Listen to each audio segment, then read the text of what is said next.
السلام عليكم اخواني اخواتي، لاباس عليكم؟ كنتمنى ان شاء الله نلقاكم هذا الفيديو في احسن الاحوال، تكونوا ان شاء الله بصحه جيده. المهم كالعاده دائما معكم كلثوم مرسان. اليوم ان شاء الله فغنشارك معكم هاد الحلوه هذه اللي هي دوز اتاي، اللي كتجي زوينه ولذيذه في نفس الوقت، كتجي فيها واحد التعليكه زوينه. فكنتمنى تنال الاعجاب ديالكم وكنتمنى لكم فرجه ممتعه. ودابا ان شاء الله غادي ندوزو مع المقادير والطريقه. انا اول حاجه عندي 3 البيضات، عندي نص كاس ديال السكر، نص كاس ديال الزيت، عندي كيس ديال الخميره 8 غرام، وعندي 200 غرام ديال الزبده. وهنا بالنسبه لهنا لهاد الفواكه هادو فهنا كيبقى اختيار على حسب. انا عندي الزبيب، شوكولاته الفيغميسيل، شويه ديال قشره الليمون معسله، زنجلان، شويه ديال الكاوكاو، شويه ديال الكيوي يعني جاف. هنا في واحد الاناء كناخذو كنديرو الزبده، كنزيد على شويه الملحه.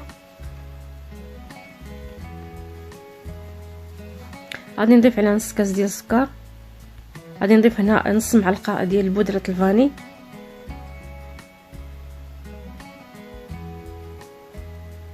هنا كنخلطوا الزبده مزيان حتى كتنسجم مع داك السكر. من بعد غنبدا نضيف الزيت شويه بشويه وانا كنخلط.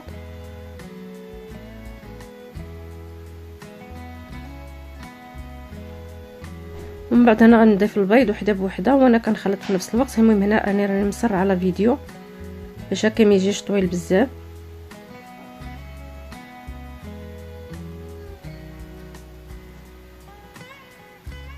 صافي من بعد هنايا كنبدا نزيد الفواكه الجافه.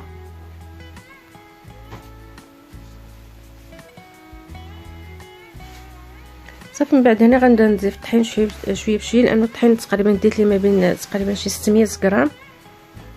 فانا الدقيق كتبقى على حسب النوعيه ديال الدقيق. من بعد غنضيف كيس ديال الخميره ديال 8 غرام.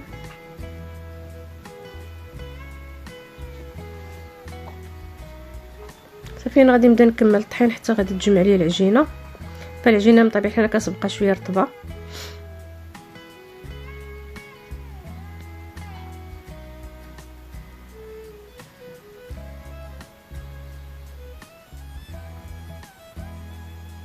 بعد انا كناخذ بلاستيكه كنسرح فيها ديك العجينه.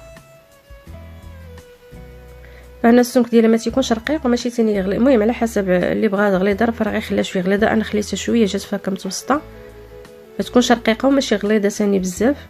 فهنايا بالنسبه للقطع انا كنقطع سبب هذا اللي هو جاي الشكل ديال البيضاوي.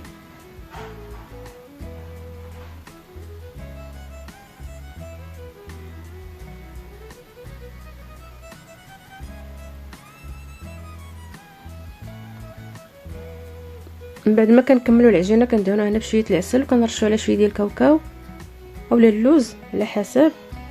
انا هنايا درت لها غير كاوكاو.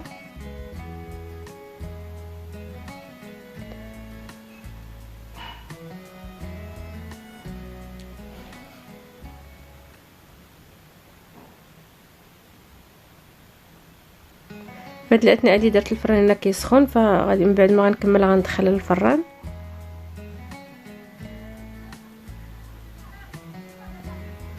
ومن بعد ما طابت كانت على هذا الشكل هذا، فكانت هذه الحلوه ديالنا. فكنتمنى تنال الاعجاب ديالكم. المهم هذه حليوه خفيفه وزوينه في نفس الوقت، يعني هكا بالنسبه للدواز اتاي ولا بحال هكا قهوه هكا في العشيه. فكنتمنى يعني تنال الاعجاب ديالكم. وانا كنبغي نشكر جميع الاخوان والاخوات اللي من المغرب وخارج المغرب، وكنتمنى دائما التوفيق للجميع. وكنقول لكم السلام عليكم حتى الفيديو اخر ان شاء الله.